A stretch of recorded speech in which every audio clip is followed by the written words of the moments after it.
Editors prime time में सबसे पहले बात बिहार में पावर बैलेंस की, यानी सत्ता के संतुलन की, जो एनडीए गठबंधन और बिहार के राजनीतिक समीकरण के लिहाज से कई नए मायने लेकर आया। बिहार में नीतीश सरकार का नया पावर बैलेंस तय हो गया और इस बार सबसे बड़ा सरप्राइज ये है कि गृह विभाग अब नीतीश कुमार के पास नहीं बल्कि बीजेपी से आने वाले डिप्टी सीएम सम्राट चौधरी को दिया गया है। नीतीश बाबू के 20 साल के मुख्यमंत्री के कार्यकाल में ये पहली बार है जब नीतीश ने गृह विभाग छोड़ा है, यानी इस फैसले को सिर्फ मंत्रालयों के बंटवारे तक ही सिमट कर नहीं देखा जाना चाहिए बल्कि एक राजनीतिक संदेश भी इसे माना जा रहा है। सबसे पहले ये बताने की कोशिश करेंगे आपको कि किसमें है कितना दम, यानी कौन कितना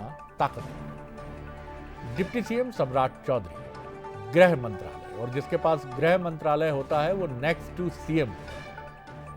डिप्टी सीएम विजय सिन्हा भूमि, राजस्व और खनन, विजेंद्र यादव जेडीयू से आते हैं वित्त समेत 5 विभाग, नितिन नवीन सड़क निर्माण शहरी विकास, दीपक प्रकाश आरएलएम से आते हैं पंचायती राज विभाग, श्रेयसी सिंह जो निशानेबाज हैं आईटी और खेल मंत्रालय प्लेयर हैं निशानेबाज। बड़े सवाल हैं हमारे, उनसे भी रूबरू हो लीजिए। क्या इन नतीजों से बदलेगा पावर शेयरिंग सिस्टम, यानी सत्ता संतुलन का जो इक्वेशन है क्या वो चेंज होगा? क्या बिहार में बड़े भाई की भूमिका में आ चुकी है बीजेपी? ये $1 मिलियन क्वेश्चन है। क्या सम्राट चौधरी की नई भूमिका किसी भविष्य की तरफ किसी नेता के बड़े कद में उभरने का संकेत है? पावर बैलेंस नीतीश की मजबूरी या बीजेपी की रणनीति? क्या दूसरे राज्यों में भी अपनाया जाएगा पावर बैलेंस का फार्मूला? क्योंकि ये फार्मूला महत्वपूर्ण इसलिए है कि इससे सत्ता का जो कॉन्फ्लिक्ट होता है वो किनारे हो जाता है। जो बड़का भैया हैं उनको ये मालूम है कि छुटका भैया भविष्य में बड़का भैया होंगे, तो ये बहुत जरूरी है और बीजेपी इसकी मास्टर पार्टी है।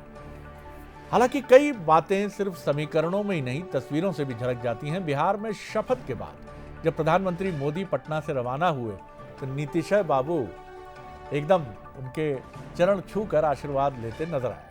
यूं तो दोनों की उम्र में करीब 1 साल का ही अंतर है, यानी 1 साल छोटे हैं नीतीश जी, लेकिन नीतीश बाबू ने पीएम मोदी के बड़प्पन को प्रणाम किया कि आपने बहुत बढ़िया प्रदर्शन के बाद भी बीजेपी के नीतीश कुमार को ही चुना। हालांकि प्रधानमंत्री ने उन्हें तुरंत रोक दिया और उनके हाथ थामकर उनको बधाई दी, लेकिन ये तस्वीरें कह जाती हैं कि भविष्य के गर्भ में क्या छिपा है। एक नेता है जो ये मान रहा है कि आपने मेरा मुकद्दर लिखा है, और दूसरा नेता कह रहा है नहीं, ये बड़प्पन दिखाने का समय है नीतीश बाबू, आगे की बात आगे रहने दीजिए।